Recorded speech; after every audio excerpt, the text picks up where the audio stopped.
Senhor presidente, colegas, eu esperei muito por este dia, o dia de subir na tribuna desta casa, líder Bongás, para dizer que a justiça tarda e, portanto, falha, mas ela sempre vem.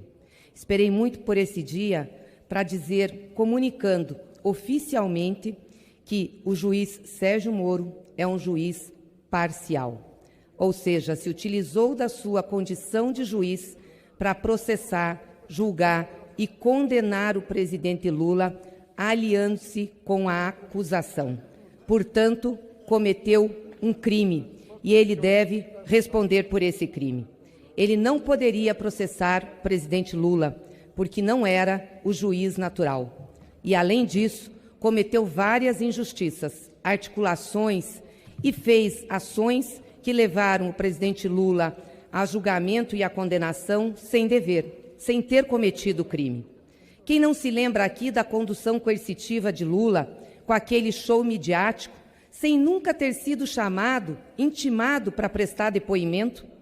Quem não se lembra aqui quando o juiz Sérgio Moro estava de férias e interferiu diretamente na decisão de um juiz do Tribunal Regional do Rio Grande do Sul para não deixar que Lula saísse da prisão em Curitiba? Quem não se lembra aqui quando foi adiado o depoimento do presidente Lula por questões eleitorais, porque estávamos nas eleições de 2018 e o depoimento de Lula poderia surtir resultado naquelas eleições?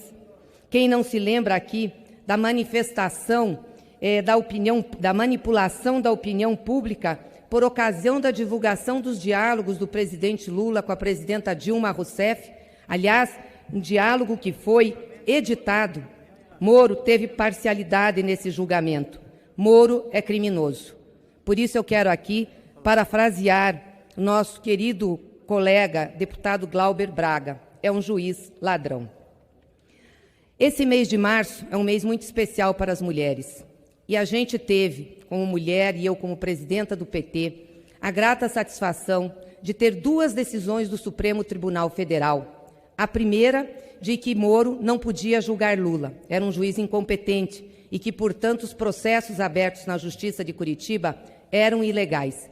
E todos esses processos foram anulados, devolvendo-se, portanto, ao ex-presidente Lula os seus direitos políticos e de plena cidadania. E isso aconteceu no dia 8 de março, Dia Internacional da Mulher.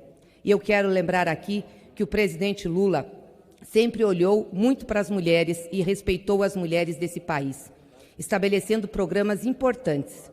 O presidente Lula é o presidente da Secretaria Nacional de Políticas Públicas para as Mulheres, é o presidente da Lei Maria da Penha, é o presidente do Bolsa Família, é o presidente do Luz para Todos, é o presidente das cisternas, do Minha Casa Minha Vida, que ajudaram as mulheres trabalhadoras desse Brasil.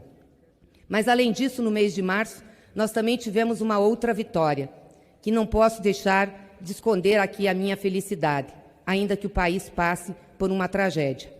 Tivemos a decisão do Supremo de que Moro é um juiz parcial. Aquilo que sempre falamos.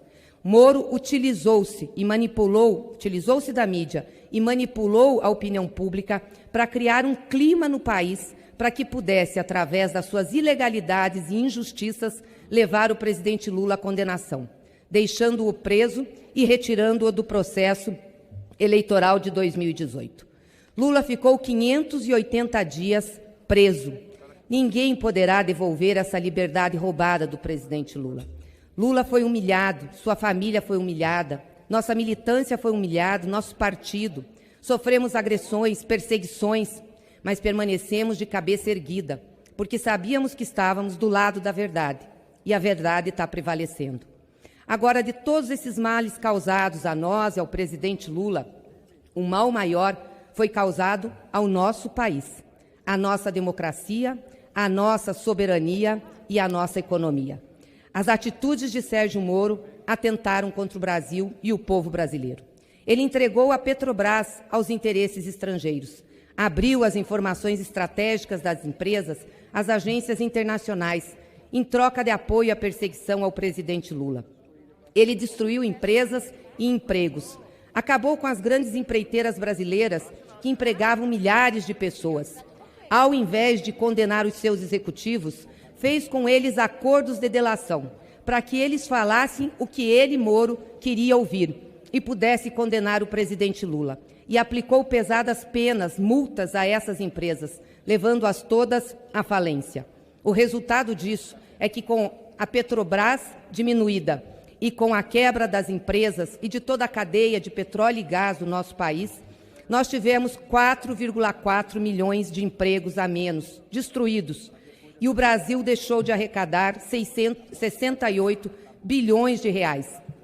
Isso é resultado de um estudo feito pela Central Única dos Trabalhadores e pelo DIEESE sobre os impactos da Lava Jato na economia brasileira. O Moro bagunçou o devido processo legal e atentou contra o Estado Democrático de Direito. E construiu, pavimentou o caminho para a eleição de Jair Bolsonaro, esse presidente genocida que hoje comanda o país, ou descomanda, impedindo que o povo brasileiro decidisse em 2018 livremente o destino do seu voto. Fez um grande mal à democracia. Agora ele tem que responder por isso. Ele tem que pagar pelos seus crimes. E nós vamos processá-lo. E ele pagará um por um. E eu sei que um dia ainda vamos ver Moro na cadeia.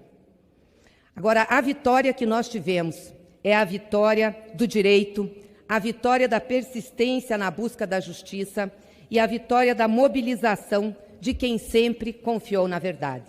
E aqui eu quero parabenizar e agradecer, principalmente aos advogados Cristiano Zanin e Valesca Martins, que sempre foram firmes, sempre mantiveram a decisão da defesa da inocência do presidente Lula sem titubear.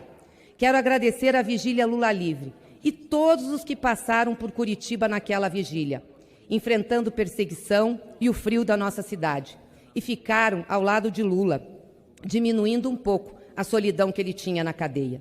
Agradecer aos comitês nacional e internacional Lula Livre, que não deixaram de articular, de falar, de disputar a opinião pública, levando a verdade e combatendo as mentiras de Sérgio Moro.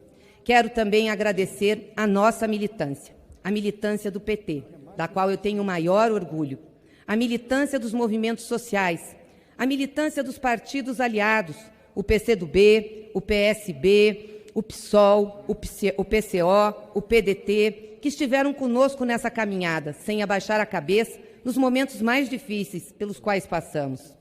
Quero agradecer aos juristas, aos intelectuais e a todas as lideranças do Brasil e do mundo que se colocaram ao nosso lado. Mas, sobretudo, eu quero agradecer e parabenizar a você, presidente Lula, pela sua altivez, pelo exemplo, pela determinação e pela sua luta, por sempre acreditar que a verdade prevaleceria. O senhor em nenhum momento recuou. E mesmo quando a defesa lhe oferecia para minorar o seu sofrimento em relação à pena, seja a prisão domiciliar, seja o uso de tornozeleira, seja a detração da pena, o senhor se recusava. E dizia que não trocaria a sua liberdade por sua dignidade, porque o senhor um dia ia provar, antes de morrer, que Sérgio Moro mentia. Parabéns, presidente. O senhor provou. O senhor tem a sua honra lavada. A verdade prevaleceu ao seu lado. E eu tenho muito orgulho de ter estado nessa caminhada, junto com o senhor e com todas as companheiras e companheiras que enfrentaram esse drama por mais de 5 anos.